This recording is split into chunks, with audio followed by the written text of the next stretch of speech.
तो चलिए शुरू करते हैं सत्ता के वैकल्पिक केंद्र का पार्ट नंबर 2 है। ठीक है, इसमें देखेंगे यूरोपीय संघ कैसे कैसे इवॉल्व हुआ, वो बना कैसे, उसका बनने की प्रक्रिया क्या थी। ठीक है, तो अब देखते हैं कि जो सेकेंड वर्ल्ड वॉर हुआ था उसमें यूरोप तो जीत गया था, लेकिन उस जीतने के चक्कर में इसकी इतनी बर्बादी हुई थी कि बेचारा खुद ही बर्बाद हो गया था। कौन? यूरोपीय, जो मतलब पूरा यूरोप था वो पूरा बर्बाद हो गया, जीतने के बाद भी बर्बाद हो गया था। ठीक है, इन्होंने इतना मतलब बर्बाद हो गए थे। ठीक है, जैसे मान लीजिए एक सुंदर सी लड़की है, ठीक है, और एक सुंदर सा स्मार्ट सा लड़का है। इसके पीछे लड़का इतना चाहा, मतलब लड़की तो पट गई, लेकिन लड़का उसके पीछे इतना पगला गया कि खुद भी पागल हो गया, बर्बाद सा हो गया। ठीक है, तो वैसे ही सेकेंड वर्ल्ड वॉर में यूरोप तो जीत गया था, लेकिन पूरा वो क्या हो गया था, बर्बाद हो गया था। ठीक है, अब इस बर्बाद हो गया था तो अमेरिका देख रहा था तो अच्छा नहीं लग रहा था।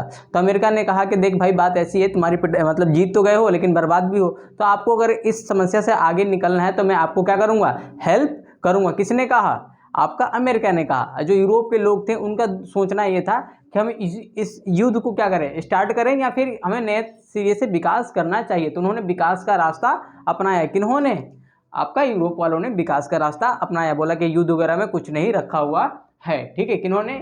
मतलब यूरोप वाले ने ये चुना कि हमें युद्ध नहीं करना, विकास करना है। तो उस विकास करने के लिए एक योजना बना, मार्शल योजना। किसके नेतृत्व में बना था ये? अमेरिका के नेतृत्व में। अमेरिका के नेतृत्व में क्यों बना? कि जितने भी देश थे सारे अमेरिका के सपोर्टर थे। तो अमेरिका ने कहा बेटा बर्बाद हमारे चक्कर में हुए हो तो आबाद भी हम ही कराएंगे तुम्हें। ठीक है, किसको बोला इसने? पश्चिमी यूरोप के देशों को बोला। तो उन्होंने कहा देखो नाटो तो पहले ही बन गया था। नाटो कब बना था? 4 अप्रैल, ठीक है, 1949 को क्या बन गया था हमारा? नाटो बन गया था। ठीक है, इसके अंदर सारे पश्चिमी देश थे। ठीक है, तो उन्होंने कहा देखो भाई, इसके माध्यम से आपको सामूहिक सुरक्षा मिलेगी, गारंटी हम देंगे, आपको कोई हाथ नहीं लगाएगा। किसने बोला? ये आपका अमेरिका ने बोला। किनको बोला?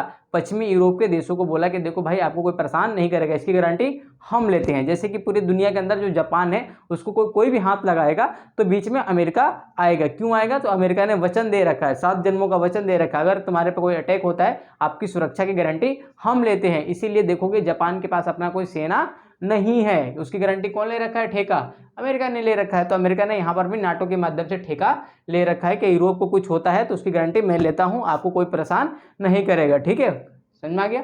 फिर आता है 1948 में, इसको मतलब मार्शल योजना के तहत क्या बना? यूरोपीय आर्थिक सहयोग संगठन बना। किसके माध्यम से? मार्शल योजना के माध्यम से ये बना, ताकि यूरोप के देशों को पैसा दिया जा सके। किस लिए? ताकि वो अपना विकास कर सके। विकास किसमें? रोड बना सके, हॉस्पिटल बना सके, फैक्ट्री बना सके। ठीक है, एक अच्छा संरचना बना सके, स्कूल, हॉस्पिटल, यूनिवर्सिटीज ये सब बन सके। यही तो विकास के पैमाने होते हैं, फैक्ट्रियाँ लग सके। ठीक है, किसने पैसा दिया? अमेरिका ने। कौन सी योजना के माध्यम से? मार्शल योजना के माध्यम से। जैसे कि आपको स्कूल में खाना मिलता है, ठीक है, मतलब 8वीं तक तो खाना मिलता ही है, तो उसको क्या बोलते हो आप लोग? मिड डे मील बोलते हो। तो उस योजना का ही नाम क्या है? मिड डे मील योजना है। तो जो इनको पैसा मिल रहा था मतलब यूरोप वाले को, किस योजना के माध्यम से?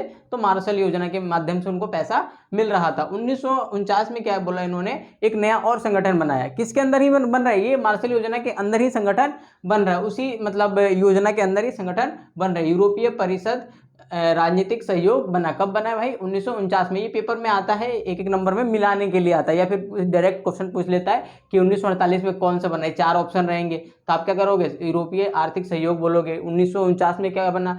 यूरोपीय परिषद राजनीतिक सहयोग बना। ठीक है, 1957 में क्या बना? यूरोपीय इकोनॉमिक कम्युनिटी बना। कब बना है? 1957 में। ये तो बहुत फेवरेट क्वेश्चन है, ये वाला और ये वाला बहुत फेवरेट क्वेश्चन है, ये हमेशा ही आते ही रहते हैं। फिर फाइनली 1992 में आपका यूरोपीय संघ बनकर तैयार हो गया। इसके अंदर ही बहुत सारी चीजें बनी, लेकिन हमें वो जानने की जरूरत नहीं है। लेकिन ये 4 चीजें आपको हमेशा याद रखना पड़ेगा। 1948 वाला, 1949 में क्या राजनीतिक वाला बना, परिषद राजनीतिक, इतना याद रखो। 1957 में क्या बना? कम्युनिटी वाला याद रखो। इकोनॉमी तो इसमें भी, इकोनॉमी इसमें भी है, मतलब इसे इंग्लिश में इकोनॉमी ही होता है। ठीक है, फिर आता है यूरोपीय संघ की विशेषताएं क्या है भाई, मतलब क्या बना इनका? एक थॉट तो होगा। जैसे हम लोग 4 लोगों का दोस्ती है तो हम लोगों को देखना जो कॉमन बातें होगी कि हम लोगों की मतलब विचार जो है ना आपस में मिलते ही रहते हैं, तभी हम उनसे दोस्ती करते हैं। तो इन्होंने कहा देख भाई, यूरोपीय संघ तो बन जाएगा तो हम किस पे फोकस करेंगे? तो हमारा एक समान विदेश नीति रहेगा। पहले एक चीज समझदाता हूँ, मैं समझाना भूल गया। यूरोप क्या था? यूरोप क्या है भाई? महाद्वीप, महाद्वीप। ठीक है, इन महाद्वीप को ना ये देश बनाने की को लेकर इन्होंने एक संघ बनाया। बोला कि महाद्वीप को हम क्या बना देंगे? देश बना देंगे, ठीक है। इनकी विशेषता क्या है, जैसे एक देश की विशेषता होती है ना समान विदेश नीति, जैसे मान लो कि भारत है उसका एक विदेश नीति है, वैसे ही यूरोपीय संघ है उसका एक समान विदेश नीति है, जितने भी उसमें शामिल देश हैं उन सबका एक जैसा विदेश नीति रहेगा। यूरोपीय संघ में पहला नियम ही क्या है कि एक समान विदेश नीति रहेगा। दूसरा है समान सुरक्षा, एक समान सुरक्षा यानी सुरक्षा सबको मिलेगी, किसके माध्यम से, नाटो के माध्यम से, है ना। इसके लिए इन्होंने कानून बना दिया। आंतरिक मामले का मतलब होता है कौन सा देश कैसा रूल करेगा अपने देश के अंदर, जैसे यूपी में अलग कानून होते हैं, बिहार के अपने अलग कानून है, जैसे कि पूरे भारत के लिए एक कानून है, बिहार में अलग कानून क्या है, दारू बंद है, महिलाओं को जो आरक्षण होता है 50% वहाँ मिला हुआ है, ठीक है। गुजरात में इसी प्रकार से दारू बंद है, ठीक है। मुंबई का अलग सीन है, राजस्थान का अलग सीन है, ठीक है। फिर आता है न्याय एक जैसा होगा। मुद्रा, इनका मुद्रा का नाम है यूरो क्या है, यूरो, किसका मुद्रा का नाम है, ऐसे ई बना होता है, दो बार ऐसे कटा हुआ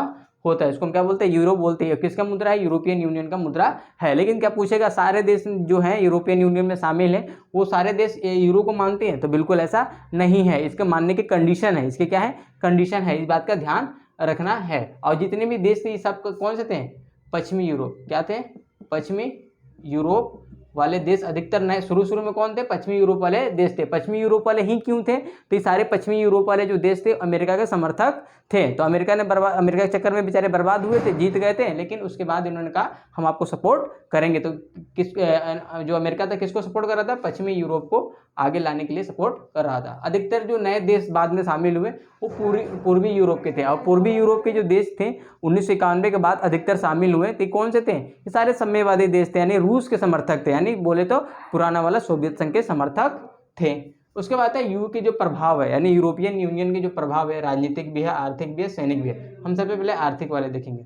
आर्थिक वाले में 2005 में सबसे बड़ी अर्थव्यवस्था थी पूरी दुनिया के अंदर, मतलब सारे देशों को मिला दोगे तो इनकी जो अर्थव्यवस्था है, पावर है, यानी कैपेसिटी, जब परचेसिंग पावर है, सबसे ज़्यादा थी किसकी, यूरोपियन यूनियन की थी। कब, 2005 के अंदर। विश्व डॉलर के लिए खतरा है, डॉलर के लिए खतरा है, मतलब इनका डॉलर जो है आज डॉलर कम है इंडिया के अंदर, और यूरोपियन यूनियन की जो मुद्रा है ना उसकी वैल्यू ज़्यादा है इंडिया के अंदर, 90 रुपये का एक यूरोपियन यूनियन लगभग 90 रुपये का है, और जो एक डॉलर है लगभग 75-80 रुपये के बीच में है। तो ये किसके लिए खतरा बन सकता है, ये डॉलर के लिए खतरा बन सकता है। क्या पता पूरी दुनिया जो है यूरोपियन यूनियन की जो मुद्रा है यूरो, उसमें व्यापार करने लगे, तो किसके लिए नुकसान हो जाएगा, ये आपका डॉलर के लिए नुकसानदेह हो सकता है। विश्व व्यापार में अमेरिका से 3 गुणा मतलब इसका ज़्यादा मतलब हिस्सेदारी है। जैसे मान लीजिए पूरी दुनिया के अंदर ना 100 रुपये का व्यापार कौन करता है, यूएसए करता है, ठीक है। और जो यूरोपियन यूनियन ने 3 गुना मतलब 300 रुपये का व्यापार कौन करता है, आपका यूरोपियन यूनियन करता है पूरी दुनिया के अंदर, ठीक है।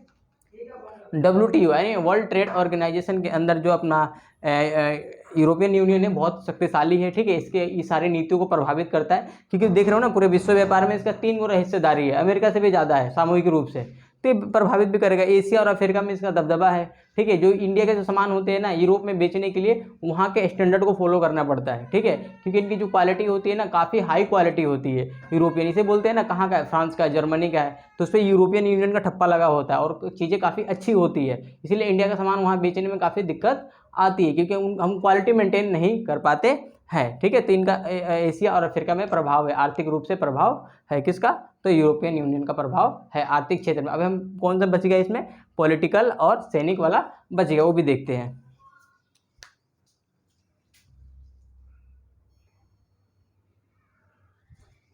ठीक है, तो अब देखते हैं राजनीतिक। तो राजनीतिक में क्या है भाई, ब्रिटेन और फ्रांस जो है ना P5 के मेंबर है। P5 के मतलब होता है सुरक्षा परिषद, क्या है ये, सुरक्षा परिषद है, ठीक है, परिषद के सदस्य हैं। इसके अंदर 5 देश है, कौन कौन से, यूएसए है, ठीक है, अमेरिका है, ब्रिटेन है, लिख दिया, फ्रांस है, ठीक है, और कौन कौन से, रूस है, और एक देश आपको बताना है जो कि चीन है। कौन है, चीन है। ये 5 देश हैं, 5 देशों में से 2 देश जो है यूरोपियन यूनियन के सदस्य भी हैं और P5 के भी सदस्य हैं, तो इनका पूरा दबदबा बढ़िया वाला रहता है। उसके बाद से ये लोकतांत्रिक है, क्या है, लोकतांत्रिक है। पहले ये प्यार से समझाते हैं, उसके बाद पिटाई करते हैं ना, तो राजनीतिक प्रभाव इनका इतना होता है। जैसे मान लीजिए यूरोपीय संघ के जो नेता है ना, अगर इंडिया आ रहे घूमने ना, पूरी दुनिया देखती है कि भाई क्या घूम के करेंगे ये लोग, ठीक है। सैनिक में देख लो भाई, परमाणु हथियार इनके पास है, क्या है, परमाणु हथियार, लगभग इनके 550 से ज़्यादा हथियार है, किनके पास, यूरोपियन यूनियन वालों के पास है। इसमें ब्रिटेन है, फ्रांस है, जर्मनी है, सबके पास लगभग परमाणु हथियार है। दूसरी सबसे बड़ी सेना रखते हैं ये लोग, ठीक है। पूरी दुनिया के अंदर जितनी भी सेना है, मान लो पहले नंबर पे अमेरिका है, दूसरे नंबर पे यूरोपियन यूनियन है, चीन है, ठीक है। उसके बाद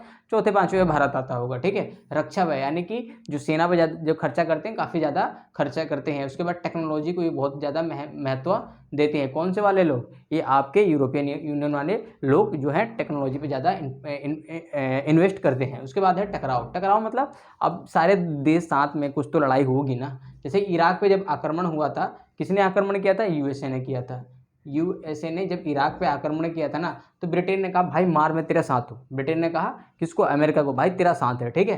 लेकिन फ्रांस और जर्मनी ने कहा कि भाई हम तुम्हारे साथ नहीं। इन्होंने विरोध जताया था। कई देशों के पास जो है, जो वहाँ की मुद्रा है यूरोपियन यूनियन की, क्या नाम है उसका? यूरो, वो उनके पास नहीं है। जो नए जो देश है ना, उन सारे देशों से परमिशन लेना पड़ता है आने के लिए। तो बहुत सारे टकराव इनमें है। अब जो हमारा नेक्स्ट पार्ट होगा वो कौन सा होगा?